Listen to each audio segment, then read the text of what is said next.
Voilà, j'ai ouvert ISE sur la page d'accueil. Je crée un nouveau projet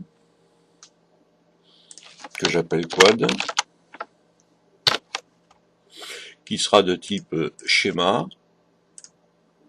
Je choisis bien le circuit intégré qui m'intéresse. Là, c'est un 9536, c'est le plus petit de la famille avec 44 broches. Voilà, finish. Donc, je crée une nouvelle source, un nouveau schéma, ici, que j'appelle Quad.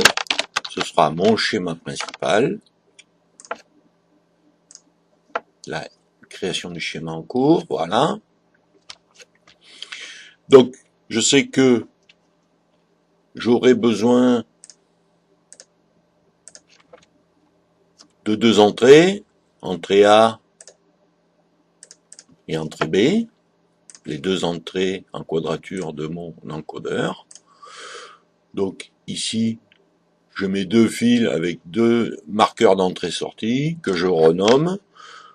Donc je vais l'appeler A. Et sur l'autre, je vais l'appeler B.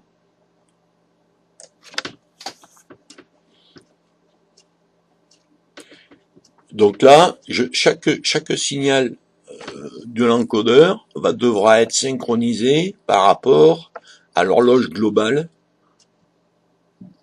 du CPLD. Donc j'aurai aussi besoin d'une horloge globale. Sachant que tous les CPLD ont une broche dédiée à ce qu'ils appellent un global clock, que j'appelle HG, horloge globale, par exemple. Voilà, qui va me permettre de synchroniser mes signaux.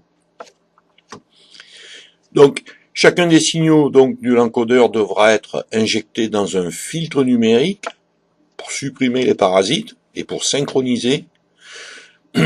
Donc là, vu que ce composant n'existe pas dans ISE, je vais créer un nouveau composant.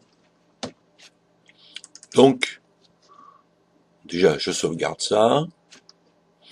Je vais dans mon design et je fais New Source. Toujours de type schéma et que je vais appeler filtre. Voilà. Donc, création du schéma. OK. Donc, mon filtre sera composé de 3 flip-flops simples en série, bout à bout. Voilà. Chaque sortie est reliée à l'entrée suivante. Toutes les horloges sont reliées ensemble pour obtenir un système synchrone, bien sûr. J'essaie de faire un peu de propreté, voilà.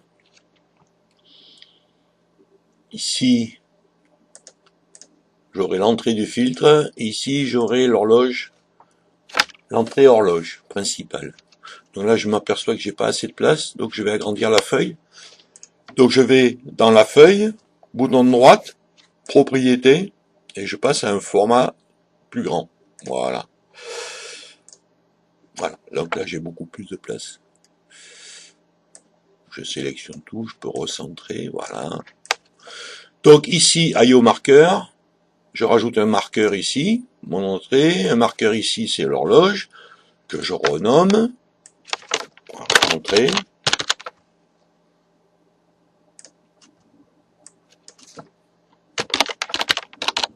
horloge, et là j'aurai besoin de la sortie du dernier étage et de la sortie de l'avant-dernier étage. C'est-à-dire que si les deux signaux sont égaux, ça veut dire que le signal est correct, c'est-à-dire synchronisé et sans parasite. Donc ici, je vais appeler, voilà, je mets deux marqueurs, et là, je vais les renommer. Le premier, je vais l'appeler S0. Le deuxième, je vais l'appeler S1. Voilà, ça c'est mon filtre. Je sauvegarde tout.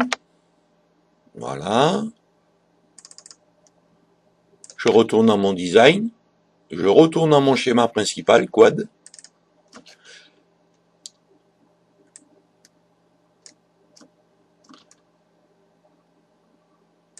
Ouais, j'ai oublié que, voilà, mon filtre, je dois transformer mon schéma qui s'appelle filtre en un symbole. Donc je double-clique là-dessus, create symbole. Voilà, création en cours. OK. Donc maintenant je retourne dans mon schéma principal et je m'aperçois que mon filtre apparaît maintenant dans la liste des composants. Donc je prends un filtre.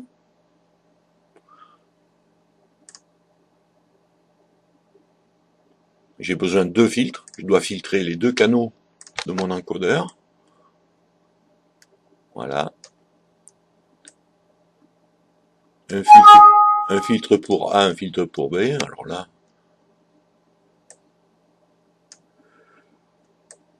il faut pas que les composants se recouvrent. Voilà. Voilà, un filtre pour A, un filtre pour B. Et ici, chaque filtre reçoit l'horloge globale. Donc voilà, les deux horloges connectées ensemble. Voilà. Donc là, j'ai mes sorties filtrées. Et pour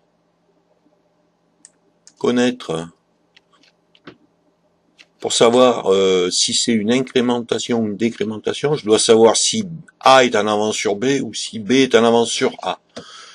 Donc j'utilise une porte ou exclusif.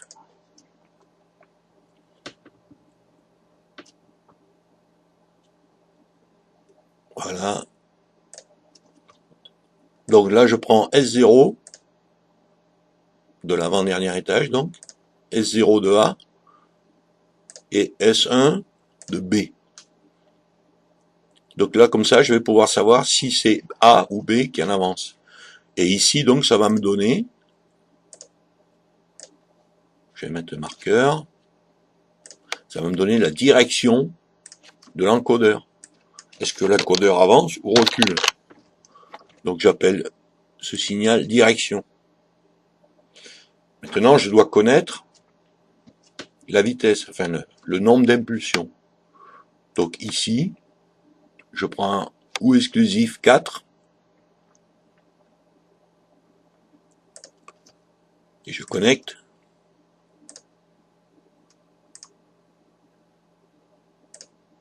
Toutes les sorties de filtre.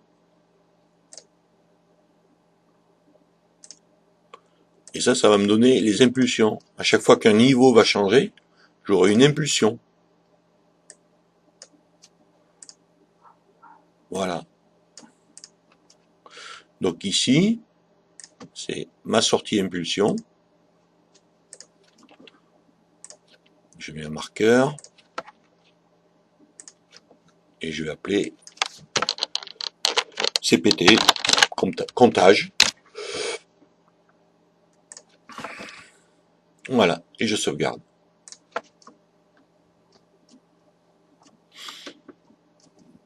Donc gérer ma direction et mon comptage. À savoir que ce système, puisqu'il détecte tous les changements d'état, va compter 4 fois plus d'impulsions que le codeur en effectue en réalité. Ça, c'est une particularité de ce montage. Je fais une implémentation. Voilà.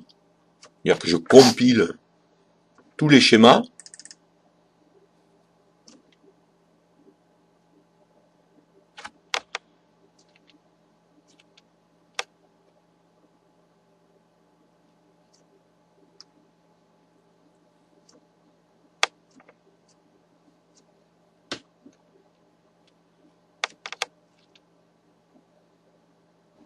C'est assez long.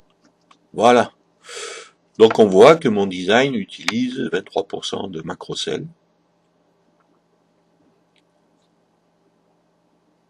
Et utilise 5 broche d'entrée, sortie sur 34, 15%.